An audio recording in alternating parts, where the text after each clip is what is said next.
Our movie opens with Darlin, a filthy and mucky girl, who approaches a hospital but is abruptly struck by an approaching ambulance. Immediately after the accident, medical personnel arrive and carry Darlin inside on a stretcher, but she suddenly wakes up and bites the doctor's hand to free herself.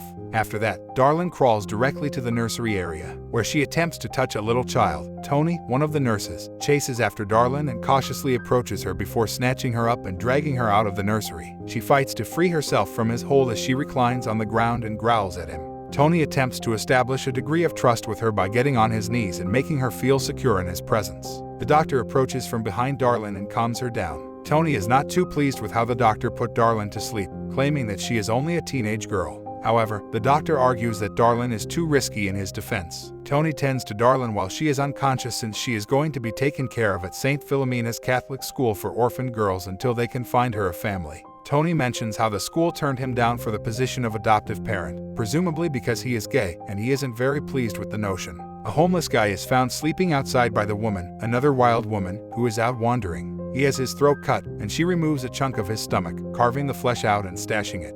She then goes to check on Darlin and hands her the piece of human meat that was outside her window, but Darlin merely shuts the window in her face. The doctor fills him in on Darlin's medical history while the bishop visits to check on her, telling him that she has a condition that makes it appear as though she wants to communicate but thinks she can't. Darlin is so wild and sinless that the bishop is astounded by her and believes she is a real innocent. In a later prayer, the bishop expresses his gratitude for Darlin's arrival and says that turning a wild girl like her into a devoted Christian will be their school's saving grace. Sister Jennifer, who herself attended St. Philomena's when she was younger, is expected to assist her so that their financing won't be cut off. Tony transports Darlin the following day to St. Philomena's and leaves her in Sister Jennifer's capable hands. Darlin just only has a small amount of encouragement from Tony to follow, even if she initially growls at her and is wary of her contact. The bishop considers many approaches at St. Philomena's, beginning with speech therapy, to begin Darlin's reform. But their main strategy is to record the transformation in order to attract media attention and stabilize their financial status. They then take her to the stables and imprison her there so they can record her acting erratically on camera. When she first appears, the bishop complains that she resembles a typical teenage girl too much and instructs Sister Jennifer to spread some mud on her to make her appear more savage. As a result, Darlin proceeds to assault Sister Jennifer, which is just the type of stuff that the bishop is searching for. In order to acquire what he wants, he begins filming Darlin. Then, after he has it, he enters the cage to calm her down. Darlin leans against him and appears to be enjoying having a blanket wrapped around her shoulders. Later, Sister Jennifer helps Darlin clean up after herself by escorting her to the restroom. Despite the bishop's efforts to persuade her that what she is doing to Darlin is morally correct, she struggles with guilt. Darlin is taking a shower when she had a flashback of kissing a boy in the woods. They explain the school's policies to Darlin when they present her to the class the next day. They try to introduce the Bible to Darlin as they recite it in class, but Billy, one of the females, makes fun of them for doing so. Sister Jennifer then issues a warning, but when Billy doesn't comply, she sends her before the bishop for retribution. Billy begs Sister Jennifer not to send her to him, but the young nun ignores her. Once more, Sister Jennifer regrets treating the girls in this way. They attempt to coerce Darlin into reading poetry in class once again. Sister Grace, one of the nuns, coerces her into repeating the verse after her, which causes Darlin to become angry. Sister Grace pushes Darlin nevertheless, claiming that no female is immune from reading the Bible, despite Sister Jennifer's best efforts to absolve her of responsibility. Darlin unlocks the window and tosses the Bible outside before crawling out of it and running into the trees. She then removes her skirt and declares that she has had enough. The nuns and the bishop immediately begin looking for Darlin. As Darlin is being sought in the hospital, the woman bites a police officer's neck and takes his revolver. Until she encounters Tony, she also brutally murders a doctor and stabs a clown. By removing his keys and displaying Darlin's bracelet, she makes Tony aware that she is trying to locate Darlin. When the woman declines his offer to take her to St. Philomena's, he explains that it would be challenging since she isn't accustomed to traveling in cars and gets quite agitated inside. When the police try to pull them over, the woman raises her head out of the car and takes a breath of air. When the police try to pull them over, the woman grabs the wheel and flips their automobile.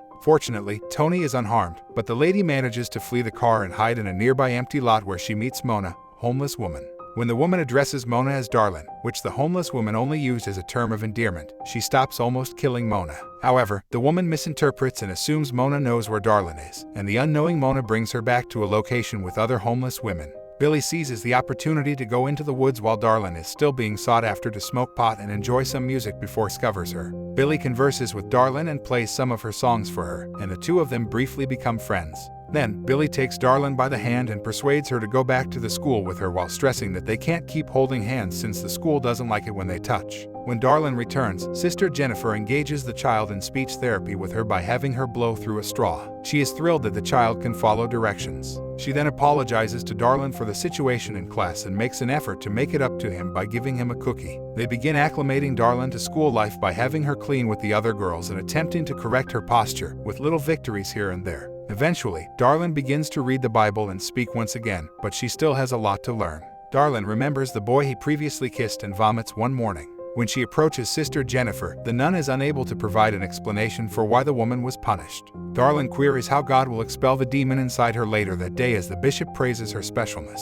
Naturally, the bishop is concerned about that, but because he is unsure of what specifically she is referring to, he just advises her to confess in order for God to cast the demon out of her. Another day, Tony pays a visit to Darlin to see how she's doing and to let her know the woman is looking for her. After that, she informs Tony about her family, mentioning that her sister passed very soon after giving birth. When Tony inquires about the woman's location, Darlin replies that she is unsure of her location and adds that the woman desires the demon inside her. Again, not understanding what Darlin is referring to, Tony asserts that she is not possessed by the demon. The bishop summons Darlin to his office later that evening and informs her that she must perform a crucial test to ward off the devil. However, Darlin is unaware that the bishop is only attempting to take advantage of her and ultimately convinces her to undress. But he notices the devil-looking baby bulge that Darlin had been referring to on her tummy. By treating Darlin's body with a mixture of contempt and disappointment, the bishop reveals that she is not as innocent as he had believed. Darlin then reveals how terrified she is of dying if God doesn't save her once the other girls find out about her pregnancy. The bishop baptizes Darlin the next day, and Sister Jennifer is instructed to capture the event on camera. Due to this, Sister Jennifer discovers that Darlin is expecting a child and stomps over to the bishop's office, believing that he was the one who caused the girl to get pregnant.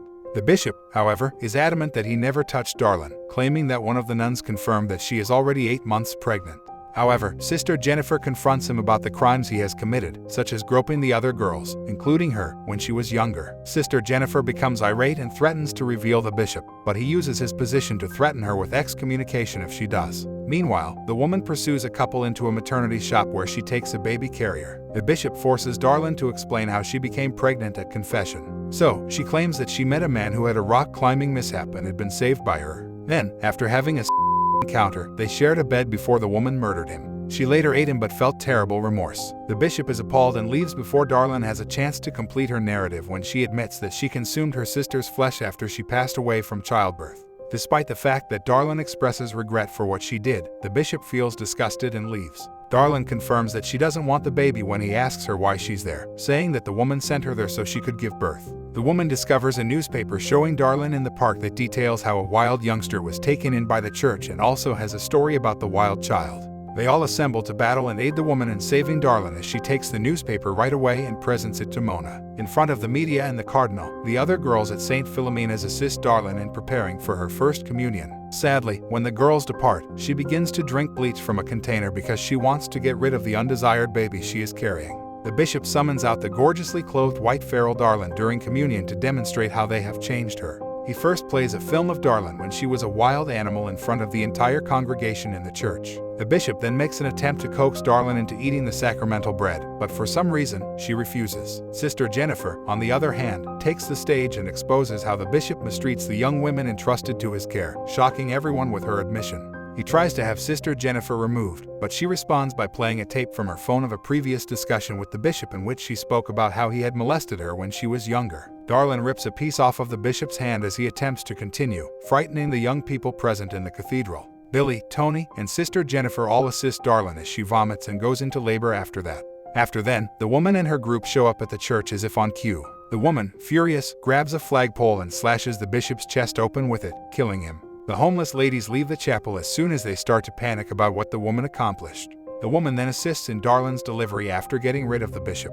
After giving birth successfully a short while later, Darlin begs the woman to take the child far away. Without needing to be reminded again, the woman departs from them and exits the church with Darlin's kid. This is how our movie ends. Tell us in the comments how you felt about this movie recap. See you in the following movie recap.